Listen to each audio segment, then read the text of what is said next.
If you've never considered Ireland as a getaway for surfers, you're about to have your perception changed.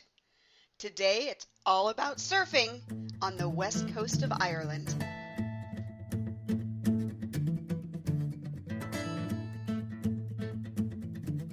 Every once in a while, I like to dust off an old episode from the archives. This one is definitely worth a listen.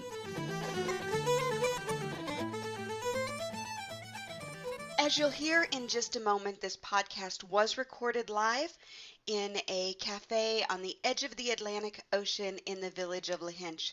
The background music in the cafe was a little loud, and I've done what I can to kind of mute that a little bit, but it is still definitely there.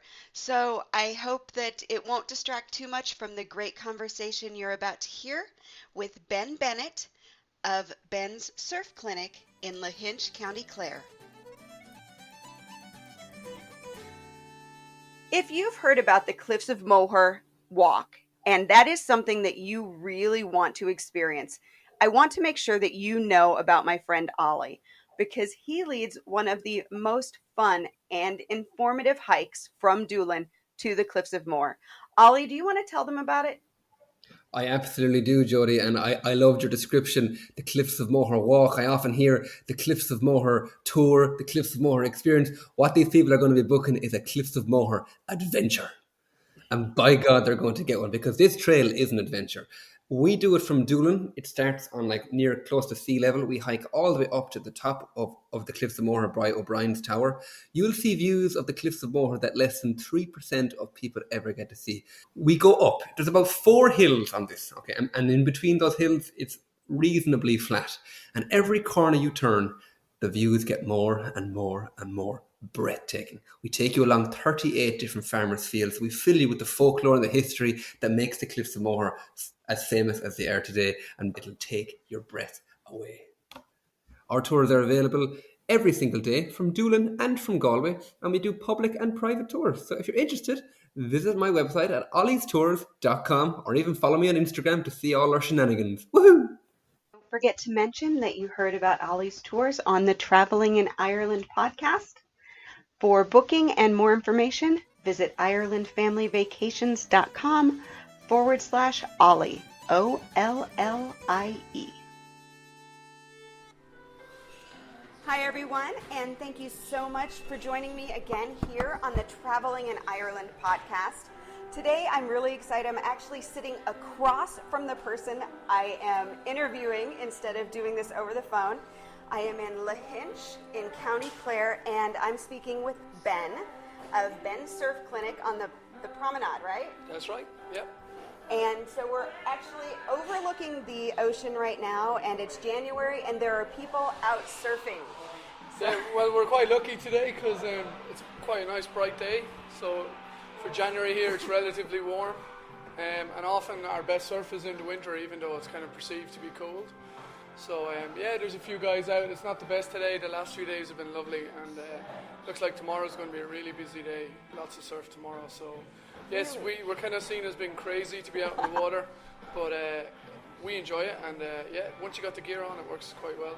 So you said it's perceived to be cold. Yeah. So how much colder is it to surf in January than maybe it would be in August? Okay, well, the water temperature shifts from about 16 degrees Celsius in the summer, which is about, we'd normally still wear a wetsuit, a light wetsuit, but on the nicest days you can get away with a board shorts. And in the winter it drops down to about 7 or 8 degrees Celsius. So that's not really a massive difference. It's not. What usually the problem with us for temperature is actually the air temperature.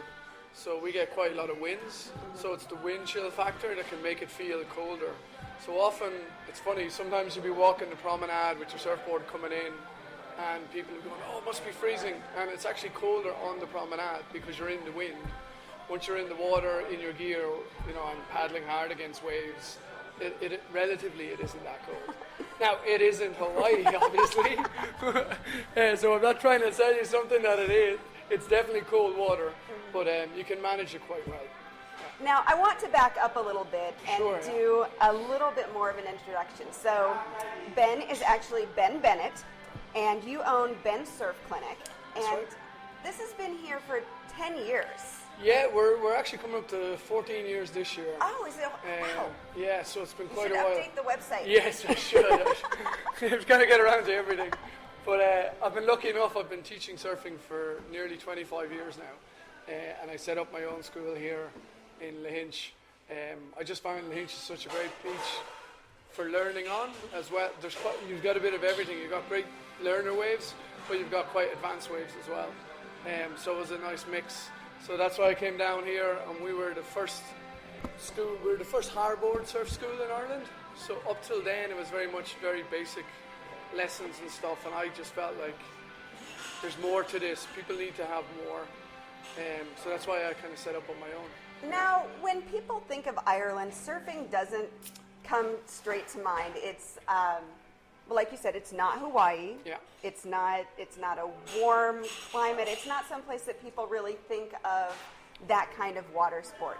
So what is it about Ireland that really makes it such a great place to surf? Because there are a lot of places to surf in Ireland.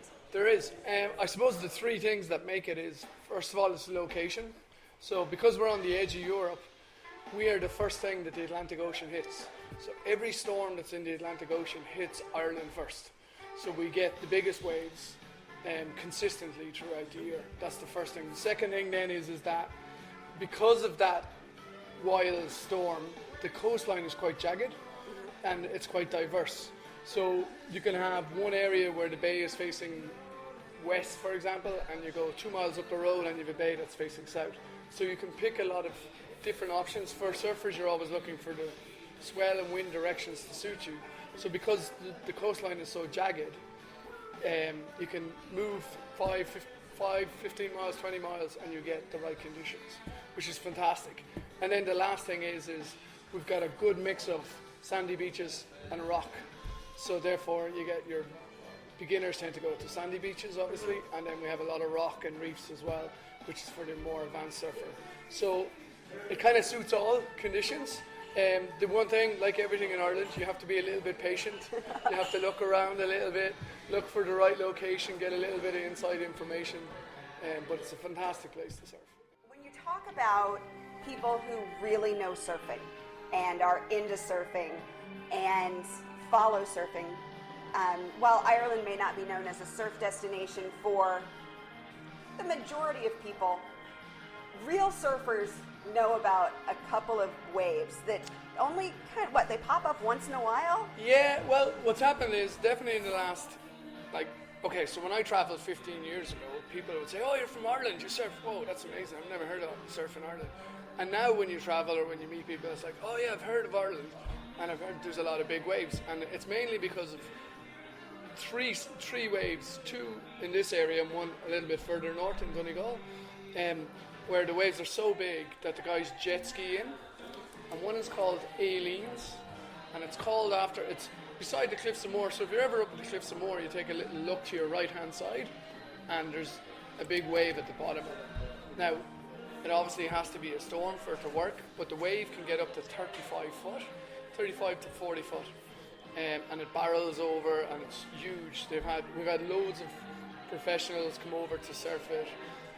Jet skis thrown up against the cliff, and I suppose the most amazing thing about it, I know, it's you have a 40 to 50 foot wave on one side, and you have the Cliffs of Moher, which are 350 feet, I think, on the other side. So it's like this cauldron of noise and power. It's stunning to see. If anyone's interested, they should have a look on YouTube and just put in Aileen's Big Wave Ireland, and they'll find it. But that wave, it has to be special circumstances for that wave. You're not seeing that wave every day. No, not every day. But the swell, it's like every waves. The swell in a certain direction, it starts to break once the waves get to about 6 foot. Before that, it doesn't even show up. So, but anything over that, you will see it. But guys will only surf it on days when it's obviously surfable and safe to manage. There's days when it's absolutely crazy. And the interesting thing is you walk down, when you're at the Cliffs of Moher, you have to walk down the Cliffs of Moher down an old goat track. So you're hanging onto the side of the cliff with your surfboard heading down.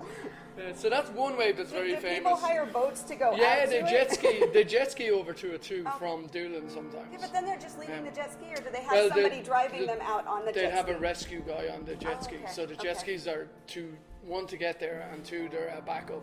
Okay. So if you get caught by waves, the jet ski will come in and try and rescue you Oh my goodness. and bring you out. So that's one spot. And That's then a serious. But then when they come off of that wave, they're coming off at the base of the Cliffs of Moher, so they're climbing up to get out? you can paddle back out, hopefully, if you don't get caught too badly. But we've had guys and jet skis that have got it wrong and have my been washed goodness. into the base. Yeah. Yeah, definitely not for the faint-hearted No, not and for your beginner unknowing. lessons. No. And you said there were a couple others? There's another place called Riley's, which is to the south of here. Now it doesn't break quite as big, but it's a very powerful barreling wave. So we get a lot of traveling surfers who now know about this.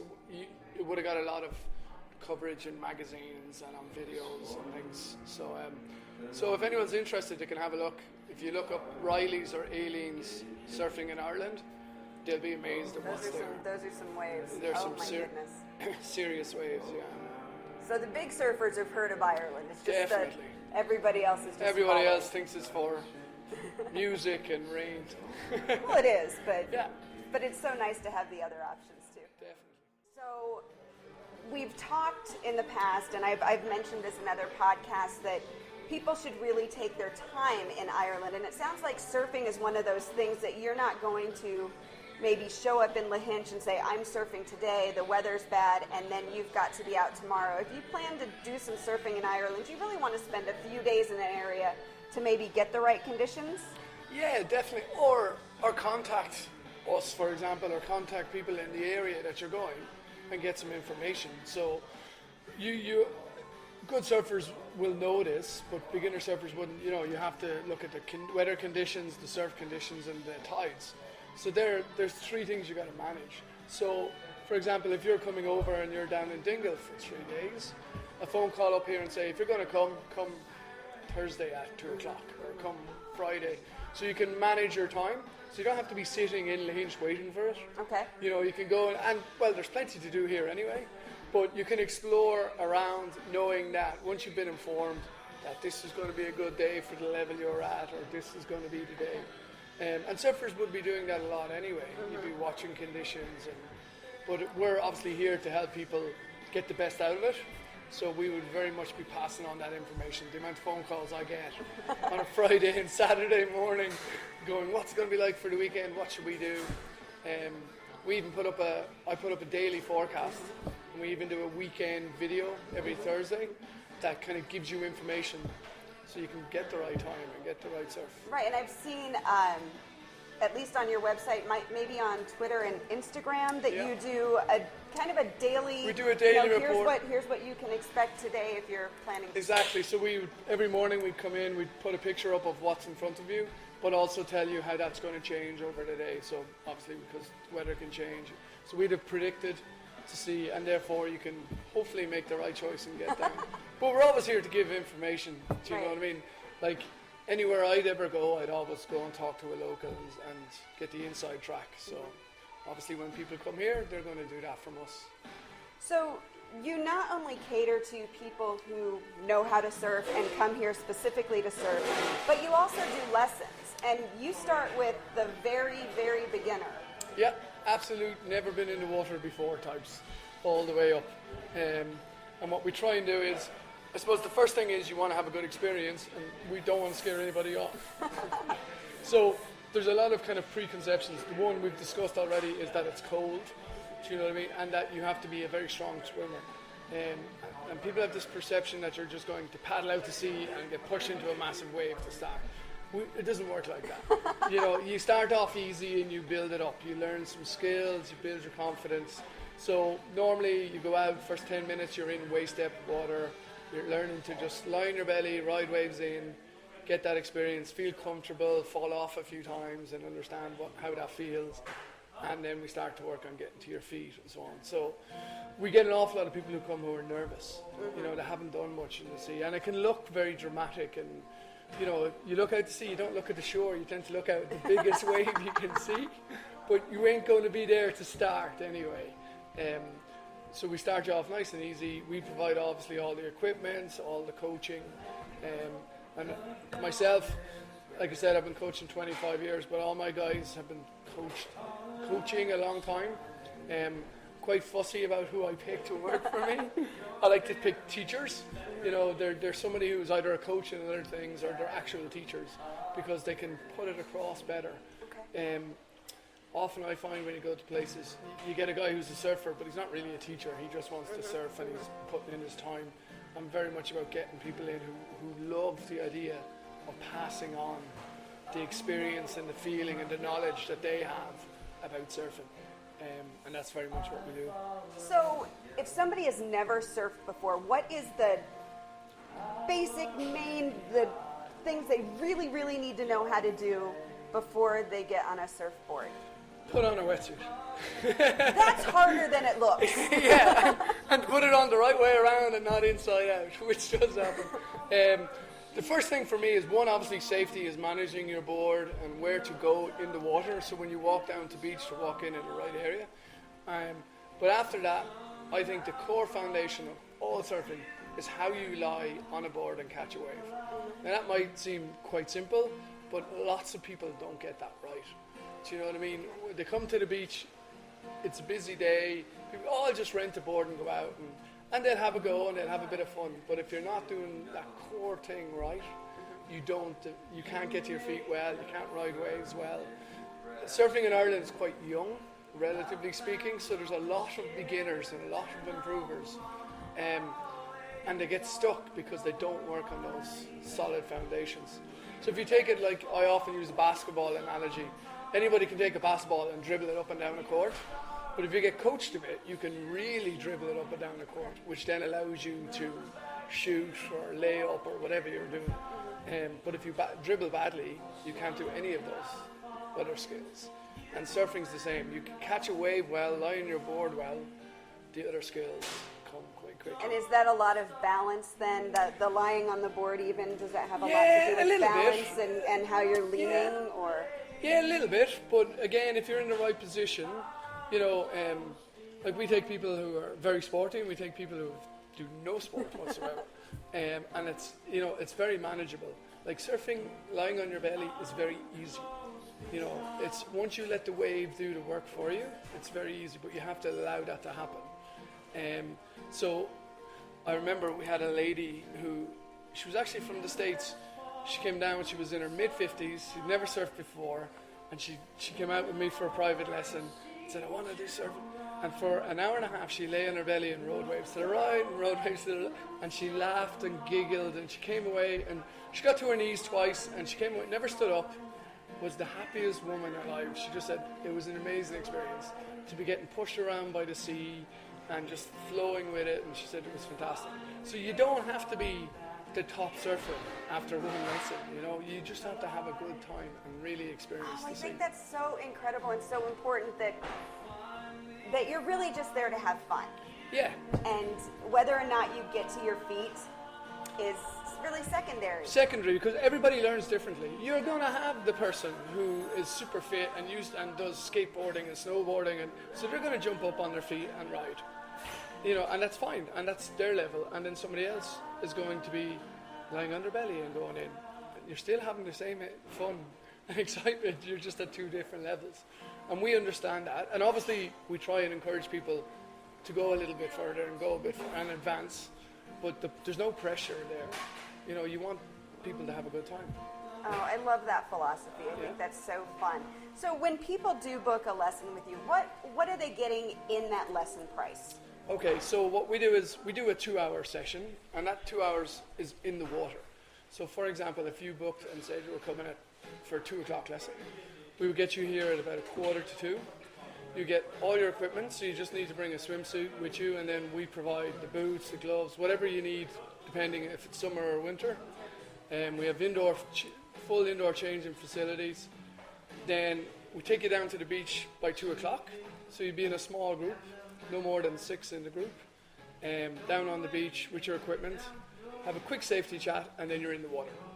So I don't like to teach a lot at the start. So we get people in the water, getting them experience riding waves, lying on their belly, and then you know what you're talking about a little bit. So after about 20 minutes or so, we bring people back in, have another little chat now that you've had an experience and we know where you're at.